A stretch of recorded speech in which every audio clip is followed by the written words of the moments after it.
Very good morning. Very good morning बेटा। आज हम आपके लिए लेके आए हैं सीएमए फाउंडेशन अकाउंट्स का सेकंड एमसीक्यू वीडियो आईसीएमआई का। This video from question number 51 to question number 100। Start करते हैं बेटा। इसमें आपका जो इंस्टीट्यूट ने क्वेश्चंस दिए हैं उसमें बहुत सारे गलत आंसर्स हैं, तो आप मेरे साथ सारे आंसर्स को सही सही अपने आंसर्स करते चले जाएंगे। चलिए स्टार्ट करते हैं। Question number 51, which of the following accounts is are maintained in the joint venture when separate books of accounts are maintained। जब separate books of accounts maintain की जाती है तो कौन कौन से अकाउंट बनाए जाते हैं बेटा। Separate books of accounts method number 1 होता है जहां पे जॉइंट बैंक अकाउंट बनाया जाता है, जॉइंट वेंचर अकाउंट बनाया जाता है और को वेंचरर्स के अकाउंट बनाए जाते हैं। तो आंसर हो जाएगा बेटा answer number D, all of above. Second question 52, at the time of preparation of final accounts balance of bad debts recovered account will be transferred to. Balance of bad debts recovered account final account बनाते वक्त कहां transfer किया जाएगा बेटा। Bad debts recovered हमारे लिए एक income की तरह होता है, तो ये प्रॉफिट एंड लॉस अकाउंट में ट्रांसफर किया जाएगा। Question number 53, in case of non for profit making concern that is NPO, endowment fund receipt is treated as a capital receipt। Endowment fund होता है बेटा जो एक लॉन्ग टर्म बाद में काम में लिया जाता है, तो एंडाउमेंट फंड जो रिसिप्ट होती है वो कैपिटल रिसिप्ट होती है। क्वेश्चन नंबर 54, ये क्वेश्चन हमारे पार्ट नंबर 1 में भी था। दूसरी तरीके से, any donation received for a specific purpose should be credited to। अगर किसी स्पेसिफिक पर्पज के लिए कोई डोनेशन मिलता है तो उसे इनकम नहीं माना जाता है, इनकम एंड एक्सपेंडिचर में नहीं लिखते हैं, उसे उसी स्पेसिफिक फंड अकाउंट में लिख देते हैं। Answer is C, answer is C, special fund account. 55, income and expenditure account shows subscription of 2,50,000। बेटा इनकम एंड एक्सपेंडिचर अकाउंट में जो अमाउंट लिखी हुई होती है वो करंट ईयर का सब्सक्रिप्शन होता है, जो सब्सक्रिप्शन हमें मिलना चाहिए था। मिला है या नहीं मिला है उस बात से कोई लेना देना नहीं होता। Subscription accrued at the beginning of the year, साल के शुरू में आपको कितना सब्सक्रिप्शन मिलना बाकी था 25,000, तो 2,50,000 इस साल का प्लस 25,000 पिछले साल का बिगिनिंग वाला, टोटल हो गया 2,75,000। 37,500 साल के एंड में भी अक्रूड है, मतलब मिलना बाकी है, तो 2,75,000 minus 37,500, the amount of subscription receipt and payment में कितना आएगा बेटा 2,50,000 plus 25,000 minus 37,500। Answer is 237,500। Answer is a. 56, which of the following transaction is not recorded in cash book. Cash book में वो सारे ट्रांजैक्शन रिकॉर्ड किए जाते हैं जिनमें पैसा आता है या पैसा जाता है। बैड डेब्ट्स रिकवर्ड पैसा आता है, प्रीपेड एक्सपेंसेस पैसा जाता है। ट्रेड डिस्काउंट अलाउड, बेटा ट्रेड डिस्काउंट से ना तो पैसा आता है ना पैसा जाता है, और ट्रेड डिस्काउंट को तो कहीं भी रिकॉर्ड नहीं किया जाता है।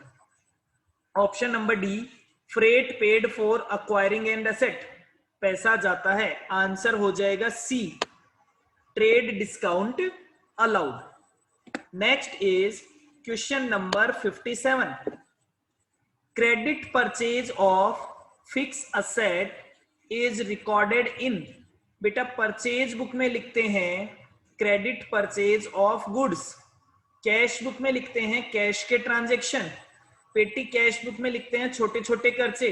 Credit purchase of fixed asset लिखा जाएगा जनरल प्रॉपर में। 57 का आंसर हो जाएगा a, journal proper. 58, expenses paid but not accrued means आपने एक्सपेंस पे कर दिया लेकिन वो एक्सपेंस अभी ड्यू ही नहीं हुआ था, मतलब आपने ड्यू होने से पहले ही पे कर दिया, that is called prepaid expenses. Answer 58 का हो जाएगा बेटा प्रीपेड एक्सपेंसेस, आंसर सी।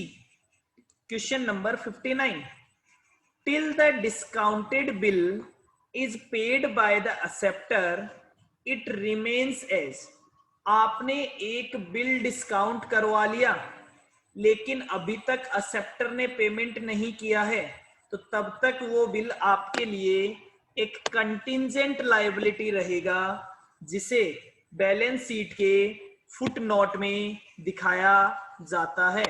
तो आंसर हो जाएगा बेटा 59 का आंसर ए हो जाएगा, एक contingent liability.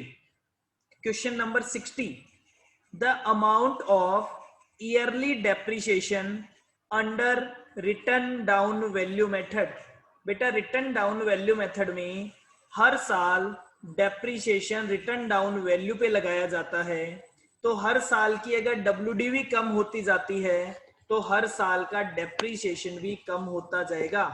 Answer is B, decrease year by year.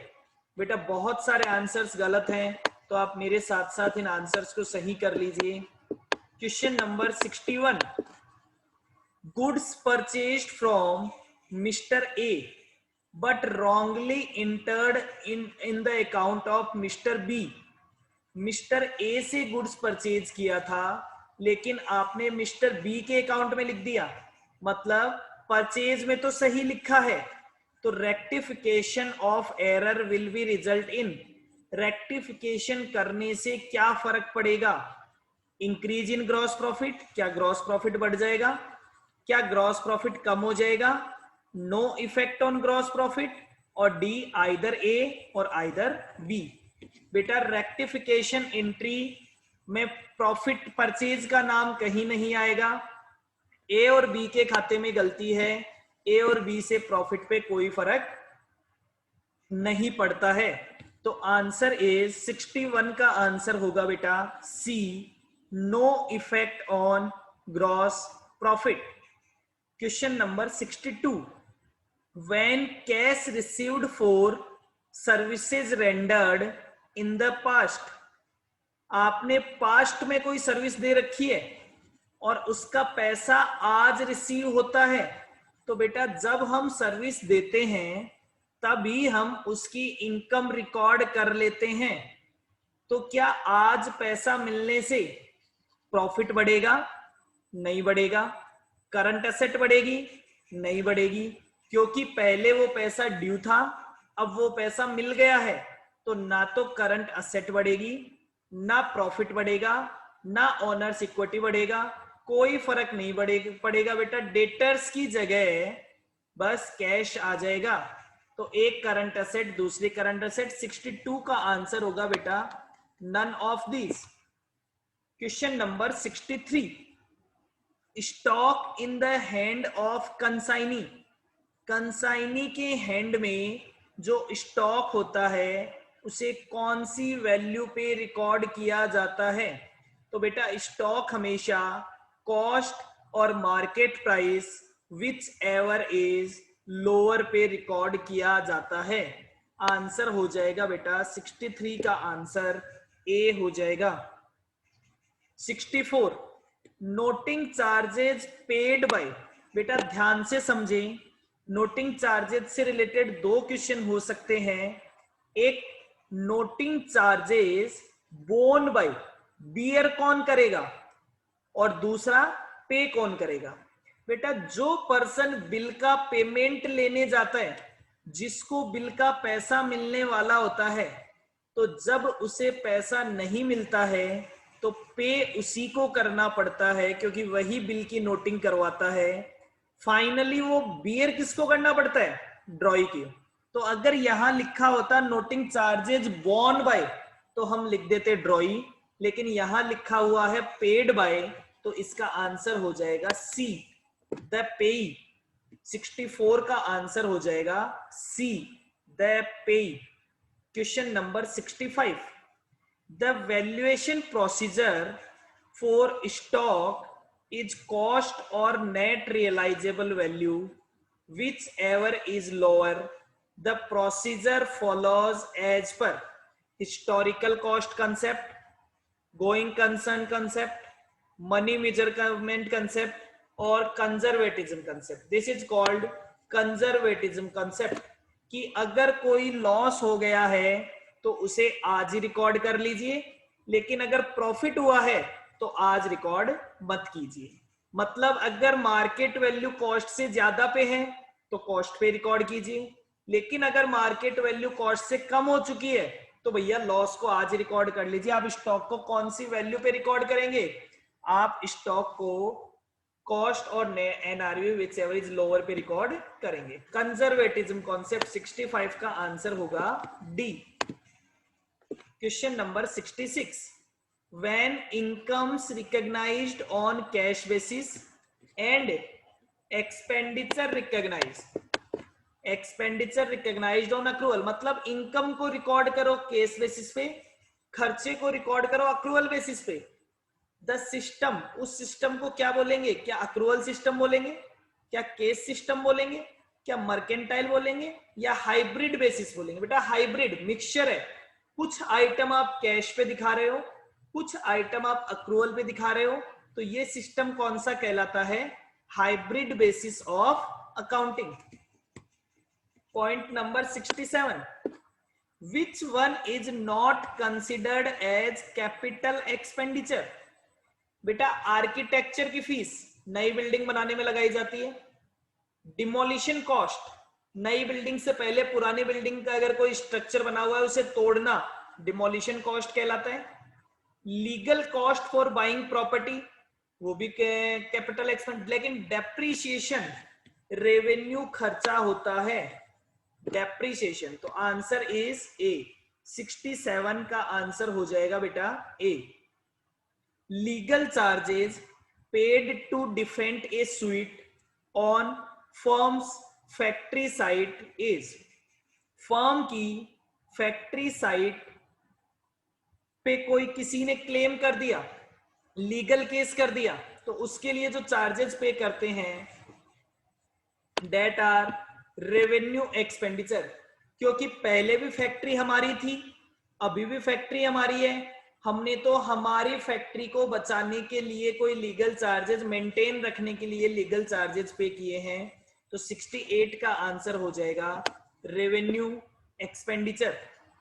Question number 69 profit and loss account is prepared for a period of 1 year by following the concept of, profit and loss account को prepare किया जाता है हर साल, एक साल के लिए। कौन से कॉन्सेप्ट पे, कंसिस्टेंसी पे? नहीं बेटा, कंसिस्टेंसी केवल कहती है अकाउंटिंग पॉलिसी कंसिस्टेंटली फॉलो होना चाहिए। कॉस्ट कॉन्सेप्ट नहीं, वो कॉस्ट की बात करता है। गोइंग कंसर्न वो कहता है बिजनेस हमेशा चलेगा। पीरियोडिसिटी कॉन्सेप्ट ये क्या कहता है कि साहब जो भी आपके इनकम या एक्सपेंस है आप उन्हें एक स्पेसिफाइड पीरियड के लिए रिकॉर्ड किया कीजिए, तो डेट इज पीरियोडिसिटी कॉन्सेप्ट। 69 का आंसर है D. Question number 70 the trial balance checks nature of business. क्या ट्रायल बैलेंस से नेचर ऑफ बिजनेस पता चलता है? नहीं। वैल्यूएशन ऑफ क्लोजिंग स्टॉक होता है? नहीं। Correctness of cash in hand? नहीं। Arithmetical accuracy. तो ट्रायल बैलेंस आपको एरिथमेटिकल एक्यूरेसी देता है। Question number 71, error in carry forward of closing balance from one year to another year which affects. बेटा एक साल से दूसरे साल में कौन से अकाउंट जाते हैं? नॉमिनल अकाउंट उसी साल प्रॉफिट एंड लॉस में ट्रांसफर करके बंद कर दिए जाते हैं। रियल अकाउंट का बैलेंस एक साल से अगले साल में जा सकता है। पर्सनल अकाउंट का बैलेंस भी एक साल से अगले साल में जा सकता है। तो both B and C. Okay, next is if a bill is 72, if a bill drawn on 30th July 2018 for 60 days, payment must be made on, payment कब कर दिया जाना चाहिए? ठीक है बेटा, एक बिल लिखा गया 30 डेज के लिए, तो ड्यू डेट क्या होगी? सबसे पहले 30 डेज काउंट करते हैं। जब भी डेज में दिया हुआ हो आप डेज काउंट करेंगे। जुलाई के डेज हो गए बेटा 18 डेज, जुलाई के 18 डेज। देर आफ्टर अगस्त 31 days, remaining is 11 days, that is 11 सितंबर प्लस 3 ग्रेस डेज। तो 11 सितंबर प्लस 3 डेज, दैट इज 14 सितंबर, दैट इज 14 सितंबर। आंसर हो जाएगा बी 14 सितंबर। आंसर हो जाएगा बेटा 72 का आंसर हो जाएगा बी 14 सितंबर। Answer 73, manufacturing account is prepared. Manufacturing account क्यों बनाया जाता है? ग्रॉस प्रॉफिट निकालने के लिए? नहीं। Trading account. P and L, profit and loss. Cost of good sold, cost sheet.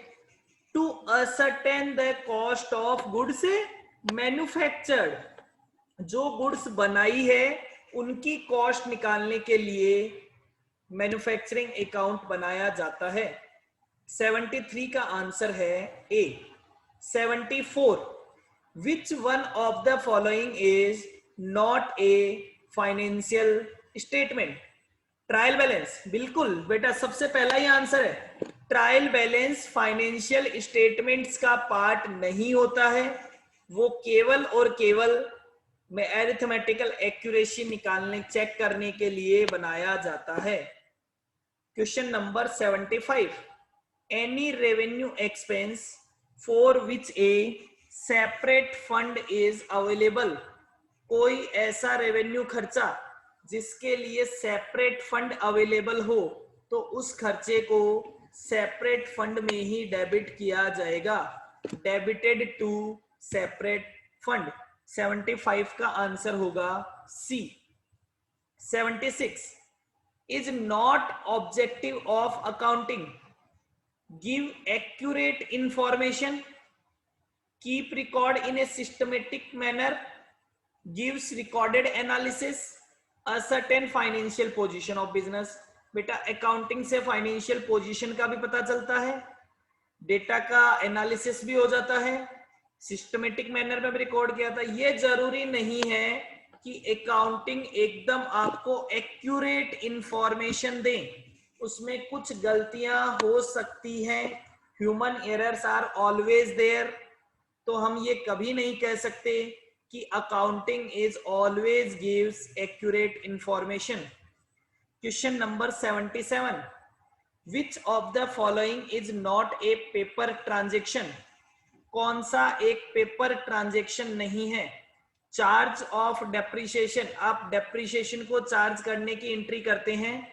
Yes sir, हो जाती है। डिस्काउंट रिसीव्ड, बिल्कुल। बैड डेब्ट्स रिटर्न ऑफ, और cash stolen from office. Cash चोरी होना कोई भी पेपर ट्रांजैक्शन नहीं है। कैश चोरी होना पेपर ट्रांजैक्शन नहीं है। आंसर हो जाएगा डी। 77 का आंसर हो जाएगा D. Which of the following is capital expenditure?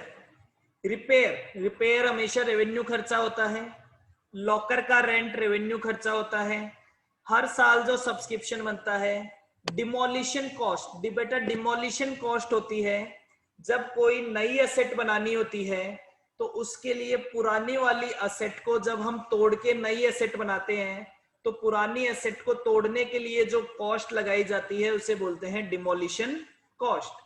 Capital expenditure 79 advertising expense for launching a new product of company. बेटा पहले ये खर्चा डेफर्ड रेवेन्यू एक्सपेंडिचर होता था, बट अब ये खर्चा रेवेन्यू एक्सपेंडिचर होता है। अब डेफर्ड रेवेन्यू एक्सपेंडिचर जैसा कोई कॉन्सेप्ट ही नहीं होता है। नेक्स्ट बोलता है बेटा question number 80, question number 80, does fulfill the function of both a general और a ledger? इनमें से कौन सा आइटम ऐसा है जो एक जनरल का काम भी करता है और जो एक लेजर का काम भी करता है? तो बेटा परचेज बुक एक लेजर होती है, सेल्स बुक एक लेजर जनरल होती है, परचेज बुक भी एक जनरल होती है, बिल्स पेबल बुक भी सब्सिडरी जनरल्स होती है, बट कैश बुक वो एक जनरल का भी काम करती है और वो एक लेजर का भी काम करती है। हम स्पेसिफाइडली उसे लेजर कहते हैं, बट वो एक जनरल का भी काम करती है। तो cash book is does fulfil function of both a journal और a ledger. Which of the following is a artificial personal account? बेटा कोई भी कॉर्पोरेट, कोई भी जो कंपनी होती है, that are artificial personal account जिसका लीगल एग्जिस्टेंस होता है, that is SBI account. A option 81 का ऑप्शन हो जाएगा a. Question number 82, accounting cycle ends with preparation of. Accounting cycle कब एंड होता है? जनरल बनाने के बाद, trial balance, financial statement, closing entry. बेटा सबके लास्ट में बनाए जाते हैं फाइनेंशियल स्टेटमेंट्स, तो आंसर हो जाएगा बेटा सी आंसर। 82 का आंसर होगा C. 84, journal proper used to record. Journal proper किसको रिकॉर्ड करने के लिए बनाया जाता है? Bad debts recovered. बेटा बैड डेब्ट्स रिकवर्ड पैसा आता है तो कैश बुक में रिकॉर्ड किया जाएगा। All cash purchase of asset other than goods. बेटा कैश परचेज जो भी होती है वो कैश बुक में आती है। राइटिंग ऑफ बैड डेब्ट्स और purchase of goods on credit. बेटा जब उधार माल खरीदते हैं तो परचेज बुक में आता है। 83 का आंसर हो जाएगा बैड डेब्ट्स को राइट ऑफ करने के लिए जनरल प्रॉपर बनाई जाती है। Question number 84, in case of deposit of check into bank but not collected, the balance is less as per। अब ये कहता है कि आपने बैंक में एक चेक डिपॉजिट कराया तो बैंक का कैश बुक का बैलेंस बढ़ गया, लेकिन बैंक में पैसा कलेक्ट नहीं हुआ तो बैंक का बैलेंस कम है। तो आप कौन से बैलेंस में से लेस करेंगे? कैश बुक का बैलेंस ज्यादा है तो हम लेस कर देंगे कैश बुक के बैलेंस में से। ठीक है, the balance is less, the balance is less. अब बेटा क्वेश्चन को समझिए ध्यान से, क्वेश्चन को समझिए ध्यान से। क्वेश्चन क्या कह रहा है? वो आपसे ये नहीं पूछ रहा है कि आप किस में से कम करेंगे। सबसे पहले आप ये पढ़ते हो, ये बोल रहा है the balance is less as per. किसके हिसाब से बैलेंस कम होगा? बैंक में चेक डिपॉजिट कराया मतलब कैश बुक का बैलेंस आपने बढ़ा दिया, लेकिन चेक कलेक्ट नहीं हुआ मतलब पासबुक का बैलेंस अभी भी कम है। तो आंसर हो जाएगा B, passbook. 85, accounting does not record non financial transaction because of accounting में नॉन फाइनेंशियल ट्रांजेक्शन को रिकॉर्ड नहीं किया जाता, एंटिटी कॉन्सेप्ट की वजह से नहीं, अक्रूअल नहीं, कॉस्ट कॉन्सेप्ट नहीं, मनी मेजरमेंट कॉन्सेप्ट, हर आइटम को मनी में मेजर करना पड़ेगा, तो इसे बोलते हैं मनी मेजरमेंट कॉन्सेप्ट। 85 का आंसर है डी।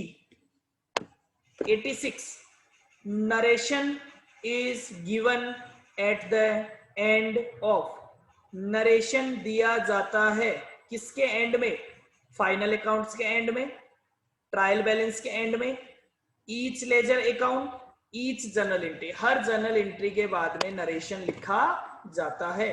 86 का आंसर है डी।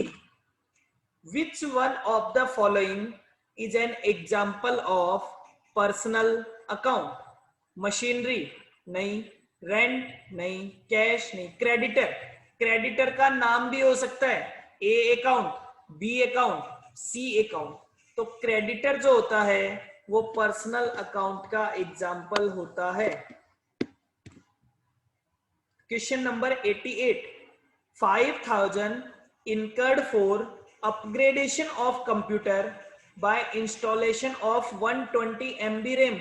बेटा पहले 64 का होगा, फिर अपन ने उसे 120 का बढ़ा दिया, तो उससे उसकी स्पीड बढ़ जाएगी, पहले से ज्यादा बढ़ जाएगी, तो ये उसकी कैपेसिटी को इंक्रीज कर रहा है, that is a capital expenditure.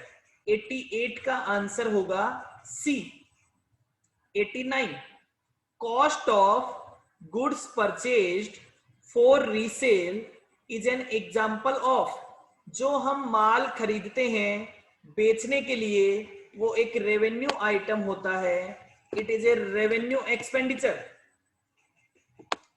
Question point number 90 insurance claim received on account of machinery damaged completely by fire.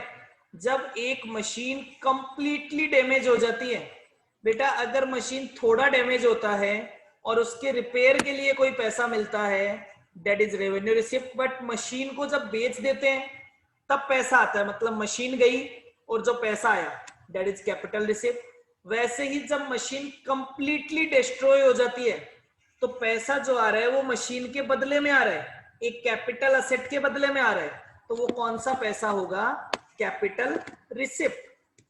Question number 91 an expenditure is capital in nature when, जिसको पैसा मिलता है is going to treat it for the purchase of fixed asset, नहीं, it increase the quantity of fixed asset, हाँ बेटा, जब किसी खर्चा करने से आपकी फिक्स असेट में इंक्रीज होता है तो वो हमेशा ही एक कैपिटल एक्सपेंडिचर होता है।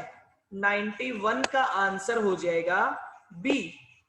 92 a withdrawal of cash from business by the proprietor should be credited to, जब कोई बिजनेस का प्रोप्राइटर, ऑनर कोई पैसा बिजनेस से विड्रॉ करता है तो क्या एंट्री करते हैं, drawings account debit to cash, तो क्रेडिट कौन सा अकाउंट होता है, कैश अकाउंट क्रेडिट हो जाता है।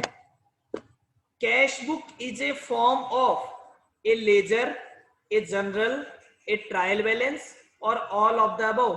बेटा कैश बुक स्पेसिफिकली एक लेजर होता है, वो जनरल का भी काम करता है, बट वो किसके फॉर्मेट में होता है, वो एक लेजर अकाउंट के फॉर्मेट में होता है, डेबिट क्रेडिट का कॉन्सेप्ट होता है।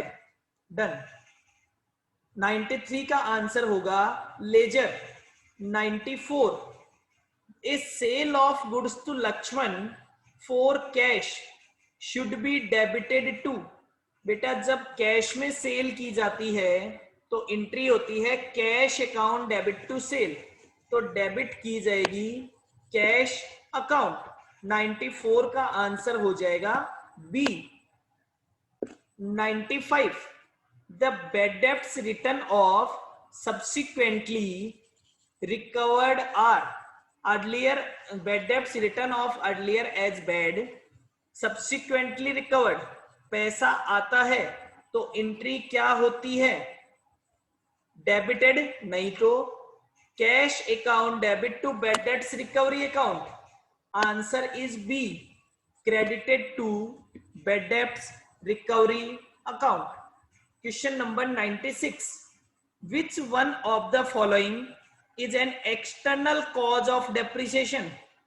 Overuse internal है, abnormal occurrence, time element और obsolescence. Obsolescence का मतलब बेटा मार्केट में नई टेक्नोलॉजी आ गई तो आपकी एसेट पुरानी हो गई, तो ऑब्सोलेंस एक एक्सटर्नल कॉज होता है, उस पे वो आपके कंट्रोल में नहीं होता. 97. एक मशीन का ओरिजिनल कॉस्ट है 1,50,000 जिसका रेजिडुअल वैल्यू है 10,000. डेप्रिसिएशन चार्ज किया जाता है WDV मेथड से. आपको थर्ड ईयर का डेप्रिसिएशन में बताना है, तो बेटा WDV मेथड में डेप्रिसिएशन लगाया जाता है WDV पे. तो पहले साल 1,50,000 में 10% डेप्रिसिएशन लगा दिया, तो पहले साल के एंड में WDV बची होगी 1,35,000. दूसरे साल 1,35,000 पे 10% डेप्रिसिएशन लगा दिया, तो दूसरे साल के एंड में WDV बची होगी 1,21,500. उस पे 10% डेप्रिसिएशन, तीसरे साल का डेप्रिसिएशन 121,500 का 10%, दैट इज 12,150. आंसर हो जाएगा सी, 12,150. Question number 98. On which of the following asset depreciation is charged on depletion method? बेटा डिप्लीशन मेथड उन असेट्स पे लगता है जो वेस्टिंग असेट्स होती है, जो धीरे धीरे खत्म हो जाएगी, जैसे माइंस और quarries. Question number 98. Answer is D, mines and quarries. Question number 99. If a sum of 1,500 received from a debtor Lakshman has not been recorded in the books. बेटा डेटर से एक पैसा रिसीव हुआ, उसको आपने बुक में record नहीं किया, तो क्या आपका प्रॉफिट बढ़ जाएगा? क्या आपका प्रॉफिट कम हो जाएगा? क्या असेट कम हो जाएगी? बेटा कुछ नहीं होगा, पहले वो डेटर में लिखा हुआ था. अगर पैसा मिल जाता तो डेटर कम हो जाते, कैश बढ़ जाता. आपने तो कहीं पे लिखा ही नहीं, तो अभी भी डेटर ज्यादा है, तो कोई फर्क नहीं पड़ेगा. 99 का आंसर होगा none of above. Question number 100. It goods worth 1,750 returned to supplier is wrongly entered in the sales return book as 1,570. बेटा मैंने सप्लायर को माल वापस दिया था, तो मेरा प्रॉफिट बढ़ना चाहिए, परचेज कम होती है, परचेज रिटर्न, लेकिन मैंने उसे सेल्स रिटर्न मान लिया, मतलब मैंने अपनी सेल में से कम कर दिया. तो बेटा परचेज रिटर्न तो लिखा नहीं, मतलब 1,750, और सेल्स रिटर्न और मान लिया 1,570, तो टोटल हो गया 3,320. तो मेरा प्रॉफिट डिक्रीज हो जाएगा 3,320 से. 100 का आंसर हो जाएगा 3,320. बेटा ये हमारे थे हमारा MCQ का सेकंड पोर्शन. इसमें आपके बहुत सारे आपके बुक में आंसर्स गलत दे रखे हैं, आप सारे आंसर्स को सही कर लें, ठीक है. एक लास्ट पार्ट हम आपको कल अपलोड करेंगे. This is the second portion. Last portion is 54 question, वो अपन कल अपलोड करेंगे. फटाफट से आप इसको रीड आउट कीजिए, आप बताइएगा आपको कैसा लगा. अच्छा लगे तो लाइक और शेयर कीजिए. हमारे चैनल VS क्लासेस CMA को सब्सक्राइब भी करेंगे. All the best, keep studying. Thank you.